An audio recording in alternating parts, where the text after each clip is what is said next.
You're listening to ReachMD XM157, the channel for medical professionals. Welcome to GI Insights, where we cover the latest clinical issues, trends, and technologies in gastroenterological practice. GI Insights is brought to you by AGA Institute and sponsored by Takeda Pharmaceuticals North America. Your host for GI Insights is Professor of Medicine and Director of the Digestive Disease Center at the Medical University of South Carolina, Dr. Mark DeLegge. Gastroenterologists have relied on endoscopy for decades for the diagnosis of GI disorders, but patient safety is still a significant concern with the procedure. Joining us to discuss accreditation and patient safety in endoscopy is Dr. Lawrence Kim, a gastroenterologist practicing in Colorado at South Denver Gastroenterology and governing council member of the American Gastroenterological Association. Welcome, Larry. Hi, Mark. Thank you very much for having me. Larry, I have to ask, as a gastroenterologist, I perceive the endoscopic procedure by and large being pretty safe and major adverse events are quite rare. Given this, why is patient safety such an issue in gastrointestinal endoscopy? Well, I have to agree with you, Mark, that endoscopy really is extremely safe, at least when it is performed by qualified gastroenterologists. Instead, I think this is mainly a question of public perception. As you know, public concern about patient safety has increased dramatically since the report from the Institute of Medicine in 1999. This report made a fairly dramatic comparison of the number of deaths due to inpatient errors to the crashing of a commercial airliner each and every day. And although this report focused only on hospital errors, this comparison, I think, clearly inflamed public opinion on the issue of patient safety. Public attitudes also tend to be shaped by highly publicized individual events, such as the recent Nevada case in which patients undergoing colonoscopy were apparently infected with hepatitis C because of unsafe sedation practices. And although extremely isolated, such events lead to safety concerns which then have important public health ramifications, such as willingness to undergo screening for colorectal cancer. I think there's also an important competitive issue at stake here, given that a significant proportion of endoscopy in the U.S. is performed actually by non-gastroenterologists. I think it really behooves us as a profession to push for the highest standards for quality in endoscopy.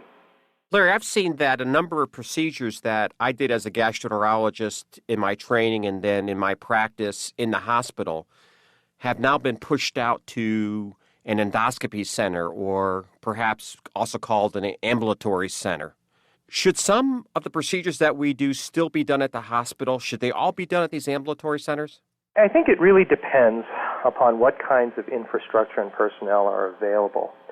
From a strictly patient safety standpoint, really any endoscopic procedure can be performed safely in an ASC setting, provided that the proper procedures are in place. Some procedures, however, such as ERCP would be the most obvious one coming to mind. Such procedures are associated with a higher risk of complications as well as higher capital infrastructure requirements and supply costs. And I think it's primarily for these reasons that those procedures are usually done in the hospital setting. Do you think patients today perceive the hospital being safer than the, we'll say, endoscopy center or ASC, or do you think they don't have an opinion? I think that patients utilize ASC settings for several reasons, primarily being convenience and lower cost. I don't think that in a properly run ASC with good quality procedures and processes, policies in place, that safety is a major concern, or should be a major concern to patients. One of the really tragic things that can happen, or the one that gets my nerves on edge, is when you're sedating somebody for endoscopy and we'll say you lose the airway, meaning they're having some difficulty breathing and you're trying to do rescue. And some people will say that, in a hospital setting, boy, you're surrounded by a bunch of very trained personnel and can handle this. And if this happened in a ASC or an endoscopy center, perhaps you wouldn't have that sort of personnel around. Do you have any concerns about losing airways and sedation in these ASCs as a part of safety? I think it's fair to say that all endoscopists who are administering sedative agents really need to be prepared to manage the patient's airway and to provide ventilation support during an emergency. As we know, this happens extremely rarely. But an assessment of airway risk prior to administering sedation, such as the Malampati classification or others that are widely available and widely used, are definitely recommended and part of our procedures. The routine use of an anesthesiologist for endoscopy has clearly been shown, at least in my opinion, to be unnecessary from a medical standpoint and arguably a pretty poor use of limited healthcare resources. However, I will say that high-risk patients clearly should be referred for anesthesia consultation prior to undergoing their procedure.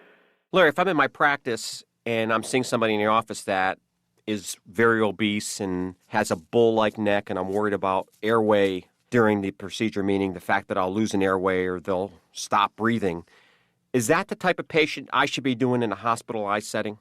It's a very individualized decision, Mark. I think it has to do with your physical examination and the assessment of how difficult it would be to provide emergency ventilatory support if you were to run into problems during a procedure. Obviously, comorbidities, the patient's body habitus, all play a role in making that assessment objectively. I think if there is any concern that you cannot safely manage that patient's airway in the outpatient setting, in the ASC setting, clearly that patient should be referred for anesthesia consultation. Larry, I know that from the perspective of a hospital or a hospital-based endoscopy suite, there are some very specific accreditation rules that we all have to play by through JCAHO, for better or worse. What role does accreditation of endoscopy centers play in ensuring patient safety? Well, in contrast to the inpatient arena, there are three primary accreditors that work in the outpatient ASC environment. And I'll just go through some of the differences between the three organizations. The largest accreditor of ambulatory health facilities is AAAH, the Association for Accreditation of Ambulatory Healthcare. AAAHC probably accredits the lion's share of endoscopy centers in this country at this time. And this organization does have deemed status by CMS, so that in many states, AAAHC accreditation can stand in place of a separate Medicare survey.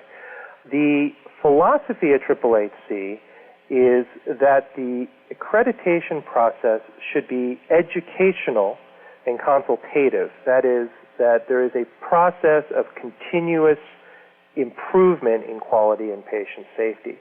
The accreditation surveyors for AAAHC are volunteers who have had intimate experience in the outpatient delivery setting. And I think it's for these reasons that AAAHC is usually viewed, or is fairly widely viewed, as the most quote-unquote user-friendly accreditor. If you're just tuning in, you're listening to GI Insights on ReachMD XM157, the channel for medical professionals. I am your host, Dr. Mark DeLegge, and joining me to discuss accreditation and patient safety in endoscopy is Dr. Lawrence Kim, a gastroenterologist practicing in Colorado at South Denver Gastroenterology and governing council member of the AGA. Larry, you were telling us about a couple of the accreditation societies that are available. Why don't you go ahead and elaborate on that? Okay, so we were just touching on sort of the three major outpatient accreditors. And the first, as I said, was AAAHC, or the Accreditation Association for Ambulatory Healthcare, which is the largest accreditor. The oldest accreditor, as we know, is the Joint Commission, formerly known as JCAHO. And JCAHO clearly dominates the inpatient arena, and more recently has expanded to outpatient facilities. Although, in fact, the actual accreditation standards are quite similar to those of AAAHC, JCAHO surveyors are a professional cadre, and the application of the standards by the surveyors is viewed often as overly prescriptive and bureaucratic. And so there is sort of a somewhat negative perception of JCAHO in the ASC environment as a result of this. Although, in fact, as I said, the accreditation standards themselves are largely quite the same. The third organization is much smaller, and this is the American Association for Accreditation of Ambulatory Surgery Facilities, otherwise known as Quad ASF. This accreditor was created by the plastic surgery community, and such facilities really at this point make up the bulk of its own accredited organizations. Quality ASF, like JCO and AAAC, also has Medicare-deemed status. But thus far, I think it's fair to say that it's played a very small role in accreditation of standalone endoscopy centers. What sort of documentation should my endoscopy center have available to make the accreditation process easier? Well, AAAC, and I think all of the accreditors, publish a fair amount of literature. AAAC has an actual accreditation handbook and conducts numerous seminars to educate organizations about the details of the process to become accredited. But basically, the organization should have complete policies and procedures, really, which ideally address each of the published accreditation standards. Now, AGA recently has published a template, which I think can serve as a very useful starting point for creating or fine-tuning your own policies and procedures to match what the accreditors are looking for. In addition, as we mentioned, quality improvement is really an increasingly important focus for accreditors. And so the organization should expect accreditation surveyors to look very closely at this area. And what they're looking for is that the organization buys into the process of looking at their own quality measures and that they commit to perform a minimum number of surveys, quality improvement studies annually. I would like to thank my guests from South Denver Gastroenterology, Dr. Lawrence Kim.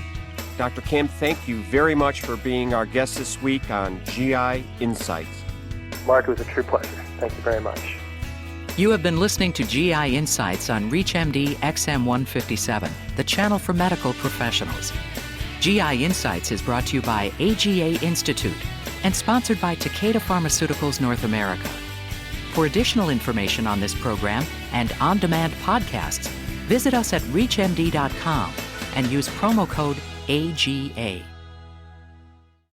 Takeda Pharmaceuticals North America is proud to sponsor this important and quality programming for ReachMD listeners.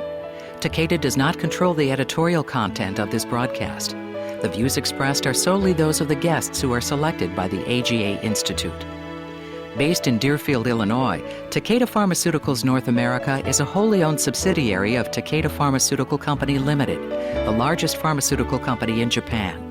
In the United States, Takeda markets products for diabetes, insomnia, wakefulness, and gastroenterology, and is developing products in the areas of diabetes, cardiovascular disease, and other conditions.